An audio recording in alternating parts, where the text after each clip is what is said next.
Hey, what's up you guys, this is SGB618 here, and today I'm going to be sharing with you guys my top 5 favourite Nintendo Switch third party games. After being called a Nintendo fanboy this week, I decided to step away from Nintendo titles for a sec and focus on some of the cool non-Nintendo games that are being brought to the platform. Obviously this list is my personal opinion, so obviously please don't take this personally if one of your favourite games isn't on the list. This is just how I feel about some of these games, and obviously, seeing the title of this video, I like these games. I actually prefer some of these games over some Nintendo Switch first party games, so no one can't really tell me anything now. So before this video starts, please make sure that you drop a like on the video if you did enjoy, and please be sure to subscribe if you're new to the channel. I'm a bit of a small channel at the moment, so any support that I can get would be very much appreciated, and if you like Mario and Nintendo stuff, then you might as well subscribe. But with all of that said, let's just go straight into the video. So number 5 on the list goes to a battle royale game, and no, it's not Fortnite. It's Tetris 99. I think that this game is a great idea because it's a very unique take on Tetris. Yes, it's a normal game of Tetris, but the epic plot twist is that you're versing a maximum of 98 players at the same time. I know, it's absolutely insane. This game can get really crazy intense, especially with the bright and flashy graphics, which by the way look amazing. The aim of the game is the same. Wait, that sentence rhymed, wow. The goal is the same as Fortnite, just win the entire game. Like I said before, this game is tense. Think about it, it's Tetris, come on now. There are blocks falling down that are different shapes and sizes that are thrown randomly at you, and your job is trying to create as many rows of blocks as possible. Oh, and if you feel like doing that, don't worry, your opponents, all 98 of them, will probably figure it out. You see what I mean now? There's a lot of strategy, skill, and a lot, and I mean a lot of concentration involved in this game. It will have you sitting on the edge of your gaming chair, or if you have no money like me, just your regular sofa.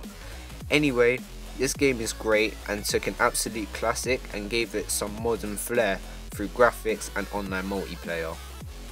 Number 4 on the list goes to a retro styles game, which, if you know me, is my soft spot for games. And knowing how many of these retro style games are being brought to the Switch, I think you'd know that this won't be the only one making the list. Number 4 goes to Downwell. Yes, I know that this is quite possibly the simplest game on this list in terms of story and what to do, but I'm sorry, I love arcade style games and that's just my personal taste. In Downwell, you control this simple looking character that has gumboots, which is very similar to Bayonetta. The player must fall down these wells which are filled with weird enemies that kind of reminds me of Metroid enemies. However, the fact that this game doesn't let you save the level you're on, I see this game as more of an arcade title, making it seem more of an endurance game. I love the art style of this game, but my subscribers won't be surprised at this point. And the controls are very responsive and very easy to use. The power-ups in this game are absolutely insane too. There are lasers, drones, sniper boots, balloons, boots that spray, boots that cause explosions. Just the possibility levels are way high. You can even change the appearance of your character, and mostly recommended for tabletop mode. You can play the game on the Switch's portrait position or the Switch's regular position. The level of customization for this game is absolutely crazy, especially when you remember that this game is only £3.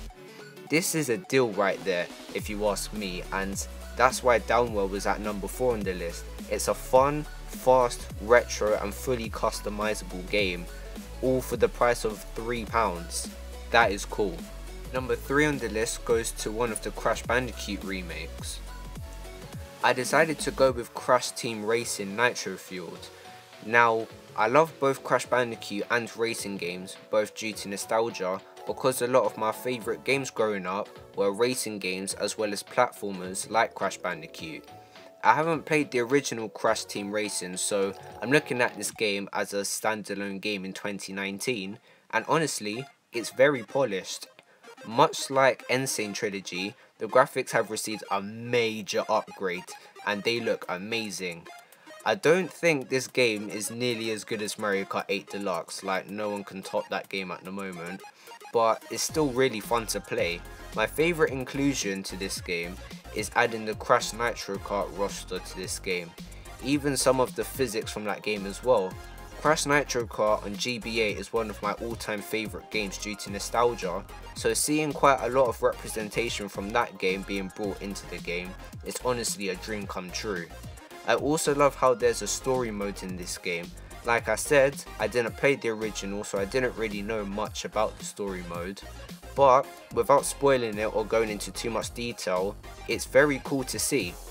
This game's existence is just very nice to see, and putting it on the Nintendo Switch was a great idea.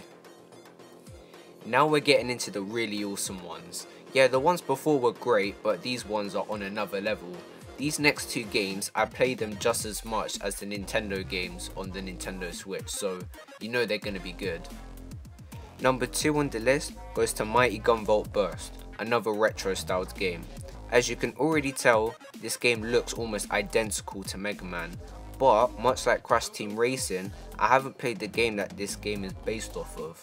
But seriously, that does not matter in the slightest, because when I first got my hands on this game, I loved it immediately. This is a retro style platformer done so right. The art style is so cool and one of the best I've seen from an indie game. It's bright, colourful, 100% retro, and so clean. The gameplay is so much fun as well. You can control either Beck, Gunvolt, or the DLC characters. My personal favourite character is Copen. I think that's how you pronounce it. Using these characters, you attack these enemy robot things with guns, lasers, and other crazy weapons and attacks. At the end of each level, there's a boss, and well, they're super difficult, well, apart from the first one. Much like Downwell, there are a ton of ways to customize how you play. You can change projectile size, elemental attacks, and so on. I also like how you can choose what level order you want to do. This helps a player to develop a strategy on how to beat the game. Honestly, any platformer fan should at least try this game. It's that good. Well, I mean, Mighty Gunvolt Burst is good, but we still have number 1 on the list. This goes to a game that took the original franchise back to its glory days, and with that, possibly saved this series. Of course, I'm talking about Sonic Mania. This is not only one of the best Sonic games, this is one of the best games to play on your Switch, full stop. This game has more content than my favourite Sonic game, Sonic the Hedgehog 2, which is honestly very crazy to think about. This is an absolutely incredibly lengthy story mode, filled with some of the greatest looking Sonic levels I've seen in a long time. Every single stage feels unique and deals with different enemies in each level. This means that if you're like me, and you have very short play sessions with this game so that you don't complete this game too soon, each set of levels that you play is going to give you a different experience to the last, which is very much appreciated. The graphics are so Genesis, like you can just tell just by looking at the game. Same goes with the music, which by the way is absolutely amazing. The gameplay is a massive mixture of the first 3 Sonic games. You can play as Sonic, Tails, Knuckles, and the DLC includes Mighty and Ray. The characters' mechanics are cool as well. This adds to the different game experiences as I mentioned before. Sonic Mania is a fantastic game that any Sonic fan and Switch owner should play, and that's why it gets number 1 on the list.